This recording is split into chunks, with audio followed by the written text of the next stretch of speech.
I survived another meeting that could have been an email.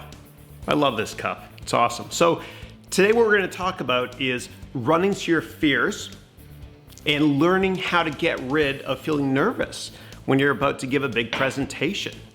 And I thought it was fitting that I do this today because I'm actually going to drive and take you with me to work. I'm going to go into the offices of Udemy and meet with Sergio as well as Laura to discuss a keynote presentation that I'm giving in Brazil in September in front of a couple thousand people. That was me showing off, sort of. I'm just kidding. But I was the worst presenter in the world, and I'm going to give you tips on how to do it well. See my son Andrew there?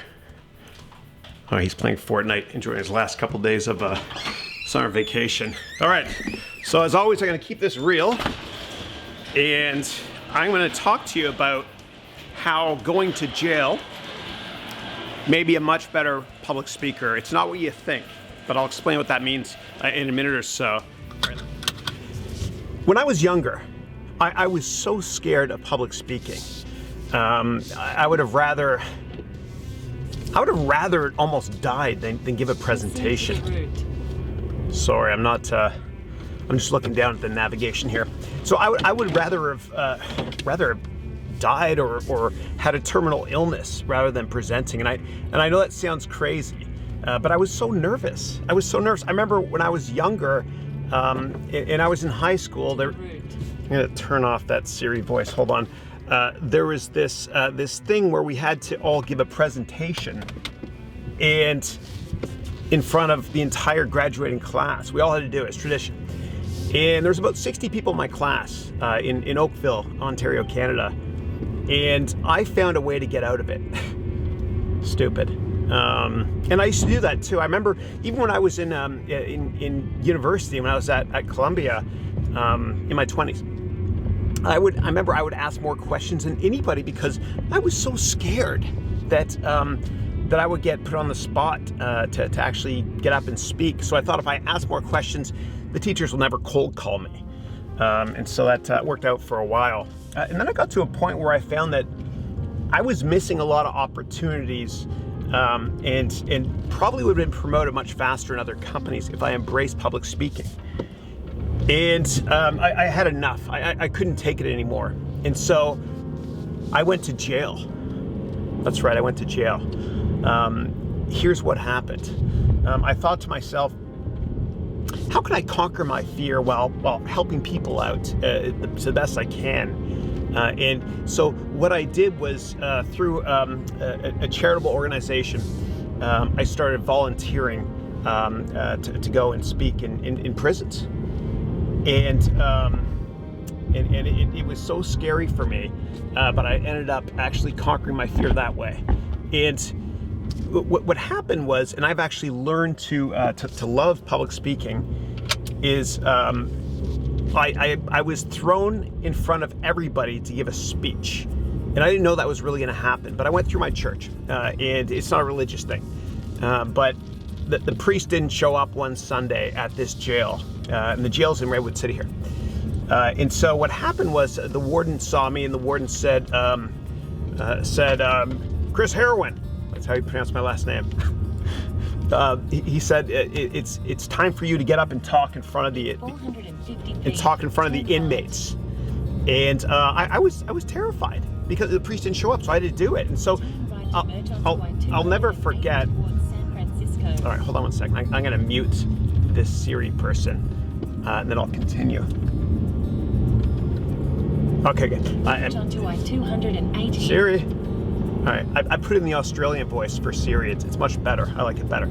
Okay, anyway, so I was standing in front of all of these inmates, and what happens is at a church service, again, it's not a religious thing, but after you read from the Old Testament or the Gospel, the Bible, what happens is you're supposed to give a speech, and the priest wasn't there, so I had to give a speech, and the speech topic was supposed to be on confidence and just believing in yourself and hope and faith. And I got up there, and I'll never forget, I was standing in front of about 30 inmates in these yellow or orange jumpsuits. And what happened was, they had their arms crossed, they were looking at me like WTF, which means why the face. And Some of them had tattoos saying F you across their mustache. It was really intimidating. And so I got up there and I was like, you know what, Chris, you're going to conquer your fear right now. It couldn't get more scary than that. And I felt like my knees were shaking. But you know what? Nobody ever sees how nervous you feel. It's true. It's all inside. And so I got up there and I just started talking. And I started just, I don't know, being myself kind of like I am right now. And people want you to be real. You know, it's like when you go on a date. If you try to act whatever, it's not going to work out. Just be yourself. It's too hard to be anybody else. So I got up there and I said, and this is not a religious thing, but I said, do you believe in God? And the inmates went, yeah. And I said, does God believe in you? And they paused and I said, yeah. And I said, well, if you don't believe in yourself, you might have to question your faith. And then anyway, I went on from there and I managed to conquer my fear. Okay, so let's talk about other ways to conquer your fear. I'm gonna get a sip here because it's really, really hot. My Coke Zero, which I love. I took this out of the fridge and it said the word champion. I don't know if you can see that on there. There's nothing that says I'm a bigger loser than having the word champion on my drink. So here we go. The important thing about presenting is just don't care what anybody thinks. Just be yourself. And just know when you're up there presenting that you know more about your topic than anybody else because the topic is you. Okay? And there are certain things you can do to buy time as well during the Q&A, which used to be the scariest part for me. I'll give you some examples. Some of them include transition words, like in terms of, or moving on to. Or what you can do is this. I do this a lot when I teach. In the universities I teach at, I repeat the question. And when I repeat the question, I'm actually thinking of what the answer might be. Okay, and then anyway, that's how I do it during the Q&A session. But in terms of preparing, you know, if you prepare a lot, whatever you do, don't practice the morning of. I just want you to go in there and right before it starts, tell yourself, I just don't care what people think, within reason. Obviously, don't be a jerk about it, but just I don't care what people think. I'm just going to be me, and people will love you for that because you got this far in life by being you. Everybody loves you for being you. So when you get up, just I don't know, man, just like be yourself.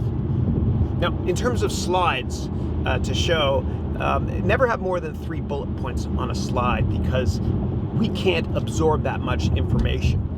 I put together a checklist of many different things to keep in mind the morning of your presentation. And I'm going to share it with you as well at this link here. And this is based on many years of me presenting and making every mistake possible. I want to help you work smarter and not harder. So I'll share this resource with you. And so back to today's topic, which is running to your fear. Whatever scares you in business and in life, I want you to embrace it and run to it and make it your biggest form of passion, something you love doing. I love speaking now. I love it. I absolutely love it. But I used to be more scared of it than anybody else on the planet. But now I love it because I ran to my fear. I conquered it. And I don't think I would have gotten to where I am in life. Not that I've done much, but I don't think I would have gotten to where I am right now without having the ability to like to talk in front of people, big groups of people, that is. Now, a great way to start and end a presentation is with an epic quote that motivates people or inspires them or makes them just think differently. And so here's 150 of my favorite quotes to use in a presentation. So you can get this here at this link here if you want to download this document and use that for your presentations. Just pick 1 or 2 quotes from it to start and or end your presentation with, and I promise you it'll work out well for you. Another thing I do is that I over prepare. I prepare more than anybody, and they say only the paranoid survive, which was a quote from the great late CEO of Intel, Andy Grove. And so I bring an extra laptop. I borrow a laptop from a friend, even if I don't have one handy.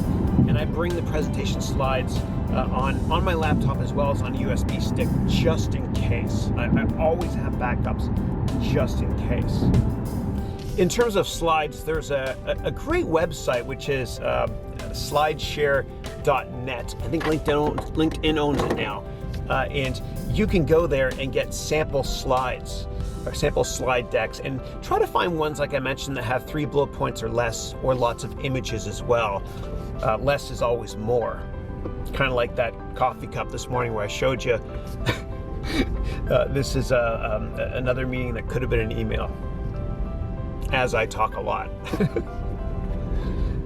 Now, when you present, delivery is so important. I love this quote, which is, people might not remember what you said, but they'll never forget the way you made them feel.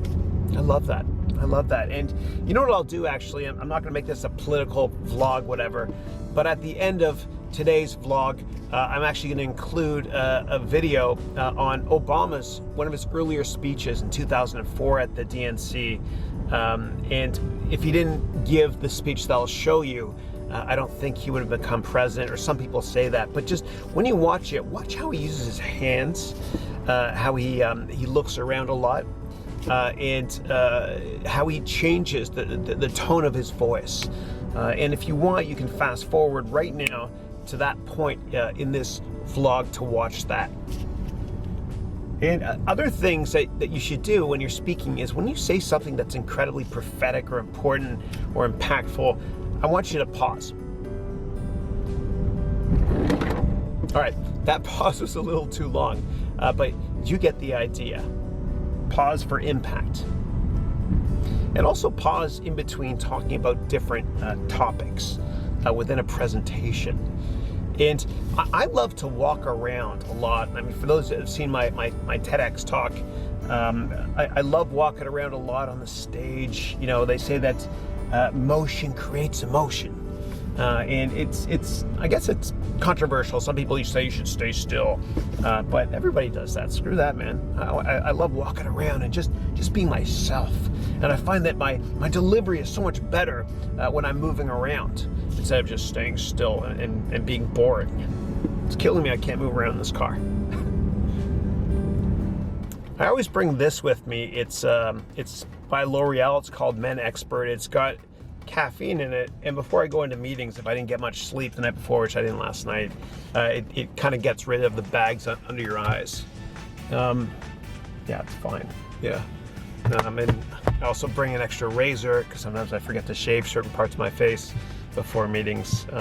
You never get a second chance to make a first impression. I know that's cheesy, but it's so true. It's so true. Yeesh. Went through red light, I think. You know what happened, actually? I got a $400 ticket for going through red light a couple of years ago. It was awful. I tried to contest it. You know those photo radar things that take a picture of you? It drove me nuts. And I went to court and I tried to fight it, and the judge knocked off $100, but still $300. That was painful, man. So I actually did some research.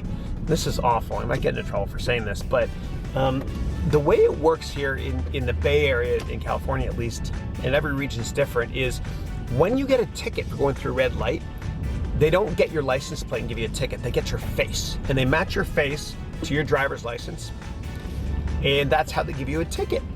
And so whenever I go through lights that are yellow, I'm not sure, and I don't want to get a photo taken of me, I go like this, and I block my face. It works. I mean, I haven't gotten a ticket since. Of course, I'm very careful when I drive as well. They have to match it to your ID. Okay, they got to match it to that face there. I have fake ID as well. This one here. Anybody tell me what movie that's from? Just put it in the comments field, please. I actually have that just for fun. I was trying to cheer up one of my kids a while back, whatever. And we went to the hospital just for a checkup. Everything's fine. And I checked in, and I use this ID a lot, that McLovin one, the fake one I showed you, okay? I just do it for fun. Obviously, I don't do it at the airport. But what happened was, when we were at the hospital, they asked for my ID. And I showed them the ID I just showed you. The receptionist laughed so much that she didn't actually ask for my real ID. And so people usually do one of two things most of the time when I show them that ID. Number one, they laugh and they don't ask for my real ID. Or number two, they seriously look at it and they say, okay, it's good. It's fun. Anyway, I bought that for a couple of bucks off of eBay. I just got back from Italy, and I'm gonna give these as gifts to the people I'm meeting with. It's usually what I do when I come back from a trip. A lot of people do that, actually, especially people from outside of America. When they come into meetings, it's a really nice cultural thing. I like it. It's got a nice touch. And it's a bribe as well to Udemy to put more of my courses online. Just kidding, sort of. Yeah, maybe. All right, I'm gonna go into 600 Harrison, the wonderful headquarters of Udemy. Oh gosh, it says full. Damn. Here's what I'm gonna do. It says full. I'm gonna go in and try my best to get a spot anyway. And like I talked about in my blog yesterday, you gotta ask. You gotta ask. Be persistent. Julie Andrews said, the definition of persistent is failing 19 times and being successful on the 20th. Here I go. Oh, this guy. Yeah. Nice guy last time. Hey, how are you? Hi, I've got a meeting. Can you please let me up? I'm begging you, please. Oh, God bless you. Thank you. Appreciate that. You need to park anywhere down there. Okay, thank you. Will do. God bless. Thanks so much. Come with me. All right. Let's do this. All right, so I'm going to be meeting again with Laura and Sergio at Udemy's headquarters here in San Francisco. And Udemy has about 500 employees. Most of them are here in this office here in San Francisco, and they have a couple other offices too. Sergio just opened the Brazil office, and I'm going to be flying down there this September to give a speech there. That was me showing off again. Sorry, just kidding. And the other places where they have offices are Ireland. Ireland's a great place for tax shelter. You only pay 11% tax, so a lot of companies have offices there as well. And then there's another office, I think in Turkey, and that's where the founder is from. Let's see if I get better lighting here. There we go, my face is a bit shiny. That's okay, whatever. Is my bald spot sort of starting? Okay. Go here and floor. All right. And so Udemy is, I think it's the best place, definitely online, to put your courses. In the ed tech market or education tech market, Udemy is Google and everyone else is Bing. There's really not much competition out there. We're now going to go up to Udemy's office. Well, they've got a beautiful office here. They got free lunches, massive setting. So I'm just going to go in here and check in. Beautiful, huh? Look at this. Hey, how are you? I'm good, thanks. Good to see you. What's happening? There you guys are. Hey. So I'm meeting with, I'll just type it here in this iPad, with Laura and Sergio. Okay, I'll just turn this off for a second. All right, cool, thanks. Cool, thank you. So we're just talking about Udemy Live. It was an incredible event here last week. It's an annual event they have where all the teachers come together to share best practices. So anyway, I'll just wait here until Laura gets here. She knows I'm vlogging. I asked permission, so it'll be okay. All right, I've got Laura here. Hey. Udemy. Hey, Laura. Hi. She's my contact here at Udemy. Does a great job. She hosted a kick-ass panel last week. So today we're meeting with Sergio to talk about teaching or presenting in Brazil. Yeah. Okay, exciting. cool. So anyway, I'll turn the camera off now and I'll give you an update on the way home in the car. Thanks. Thanks, Laura. Yeah. So I'm driving home now from the meeting. It went really well. And I'm stuck in rush hour traffic, which will give me more time to share with you my humble thoughts on how to give a great presentation. So I'll give you a bunch of resources that you can download if you want as well. And so earlier I mentioned that it's important to only have a couple of bullet points per slide. And just to make it easier for you, what I'm going to do is I'm going to give you about 50 free PowerPoint templates that you can use if you want to create your presentation. And you can get all of those from this link here if you want to download them. And when presenting, you got to present right from the heart. I mean, it's so interesting how, and I analyze musicians a lot and the content they put out. And I find that the best musicians are the ones that write what they want to write. You know, a lot of the times they do what they love doing, and they do their best stuff in their 20s. And then later on, as they get older, they're not as creative, and they kind of make the content that the record company wants them to make. You look at the Beatles. Can you believe they were in their 20s when they wrote all that awesome stuff? And I look at Paul McCartney, and I buy all of his music still today, because every now and then there's that one song that sounds like Eleanor Rigby or Yesterday on his albums. But I think his best stuff was when he was in his 20s. And the reason I bring this up is because musicians, they do best when they write from their heart and write what they want to and not what they're told to write. And it's kind of an esoteric way for me to tell you to just write your presentation from your heart. Create content that is so innovative and groundbreaking. Articulate your key messages in ways that have not been articulated before by other peers in your company or by your competition. Just be yourself. That's why a lot of these vloggers do so incredibly well. They're just themselves. They're not acting. And if you just ignore what other people tell you to do when you present, and you just present from your heart and be yourself, then your message will resonate. It'll be a masterpiece. And I guess a great example of this from a music perspective is Sting.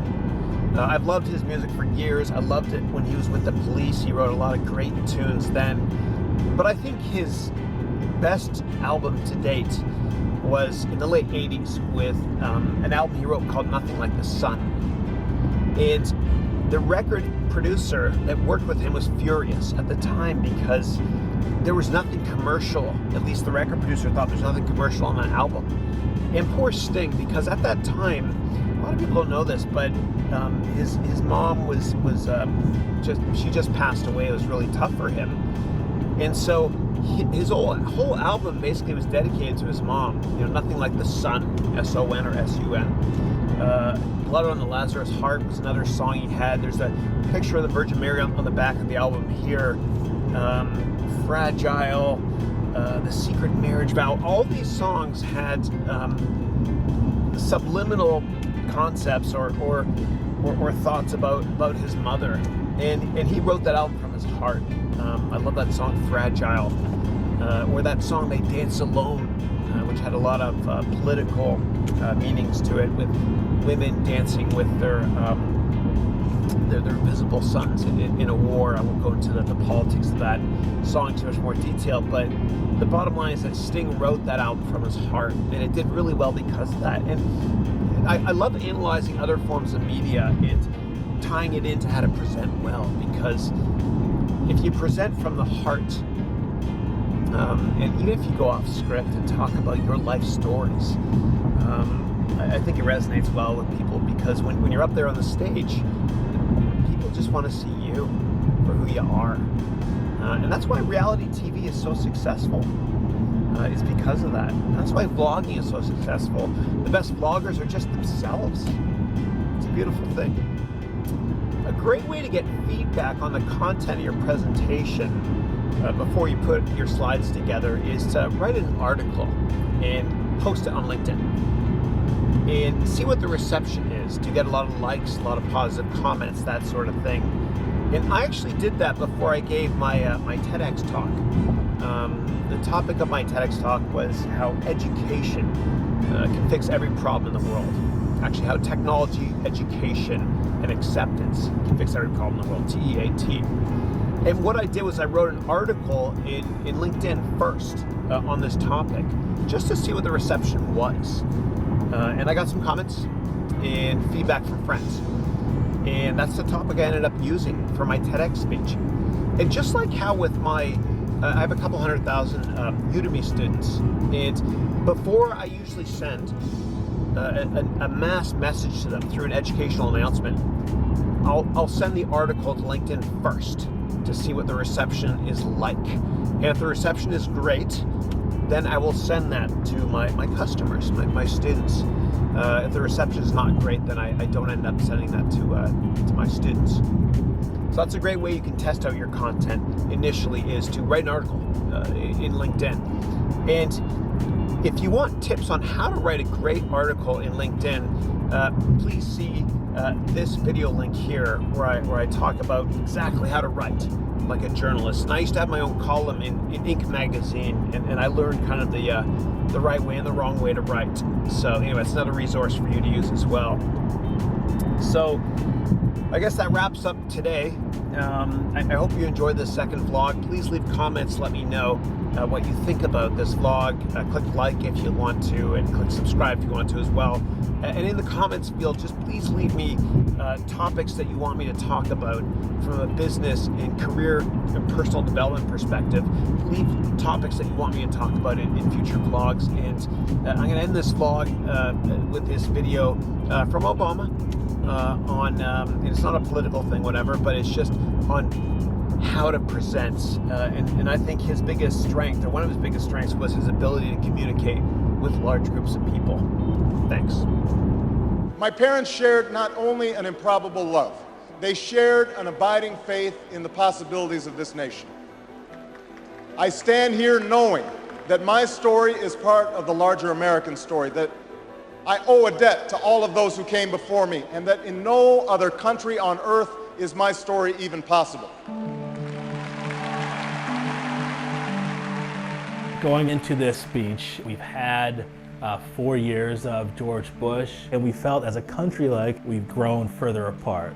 2004 was very much a divisive partisan race. Obama's speech is in some ways an antidote to that.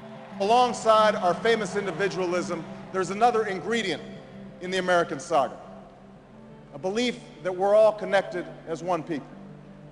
If there's a child on the south side of Chicago who can't read, that matters to me even if it's not my child. If there's a senior citizen somewhere who can't pay for their prescription drugs and having to choose between medicine and the rent, that makes my life poorer even if it's not my grandparent. It is that fundamental belief, I am my brother's keeper, I am my sister's keeper, that makes this country work. E pluribus unum, out of many, one. He gives a speech that presages his entire political message of 2008, which is this sort of post-partisan argument. Now, even as we speak, there are those who are preparing to divide us. The spin masters, the negative ad peddlers, who embrace the politics of anything goes. Well, I say to them tonight, there is not a liberal America and a conservative America. There is the United States of America. Obama was born with two great gifts. One is his mind, and the other is his ability to speak to large groups of people. There are three things that Obama does that really makes that speech effective. He wants concrete detail. He likes story, and he loves antithesis, the use of repetition and structure to show contrast. There is not a liberal America or a conservative America. There is one America.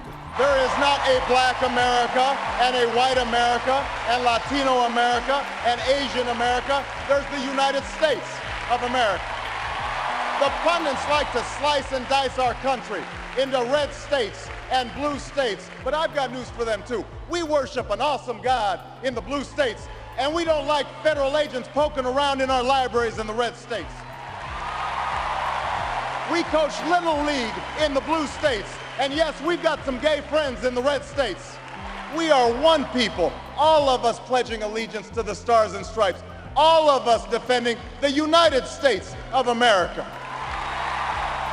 The way he uses his hands, he actually points a lot and does a lot of this, and a lot of this, and a lot of that. In doing so, he gives off this sense of energy. I am new, I'm someone who is dynamic. And he doesn't do that so much anymore. He's a little more solemn and reserved when he gives speeches today, but I think it's more reflective of his office. In the end, that's what this election is about. Do we participate in a politics of cynicism, or do we participate in a politics of hope? It's the hope of slaves sitting around a fire singing freedom songs. the hope of immigrants setting out for distant shores, the hope of a young naval lieutenant bravely patrolling the Mekong Delta, the hope of a mill worker's son who dares to defy the odds, the hope of a skinny kid with a funny name who believes that America has a place for him too. Hope in the face of difficulty, hope in the face of uncertainty, the audacity of hope.